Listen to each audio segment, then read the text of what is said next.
பிக்கு பாஸ் நேத்து பார்த்தேன். பிக்கு பாஸ் நேத்து பார்த்ததுல ஒன்னும் அதுல எனக்கு சொல்லுத மாதிரி யாரையும் கொண்டு உள்ள விடலை. எனக்கு மனசு ரொம்ப வேலையா இருக்கு. ஒரு விவசாயி கொண்டு விட்டுருக்கலாம், இல்லைன்னா அந்த கூலி வேலைக்கு போய் எத்தனையோ பேர் கஷ்டப்படுதாங்க, அவங்கள யாரையாவது 2 பேரை கூலி கொண்டு விட்டுருக்கலாம். அப்படி இல்லைன்னா இந்த நமக்கு இந்த தூய்மை பணியாளர் அவங்களாம் மக்களுக்காக எவ்வளவு இது பண்ணுதாங்க, அவங்கள கொண்டு யாரையா கொண்டு விட்டுருக்கலாம். உள்ள இருக்கிறதெல்லாம் பார்த்தா அவிய இருக்க ஸ்டைலெல்லாம் பார்த்து நல்ல பிரபலமானவில கொண்டு விட்டுருக்கிய, இல்லைன்னா ஏதாவது வேண்டாருப்புக்கு வாயில மக்கள்கிட்ட நல்லா ஏச்சி வாங்கின வீட்டில் கூட்டி வந்து உள்ள விட்டுருக்கிய. ஒரு கஷ்டப்படுதனை கொண்டு உள்ள கொண்டு விட்டா தான் அவன் கொஞ்சம் இது வரணும்னு நினைப்பான். அதையும் மக்களுக்கு பார்க்கணும்னு தோணும். ஒரு கஷ்டப்பட்டவன் நம்மள மாதிரி ஒரு மனுஷன் உள்ள இருக்கான்னு மக்களுக்கு பார்க்க தோணும்.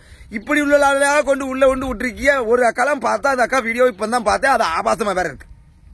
அந்த அக்காலை கொண்டு விட்டுருக்கிய உள்ள. இதெல்லாம் நாங்க பார்க்கணும் எங்க தலையெழுத்து. என்னத்த சொல்ல.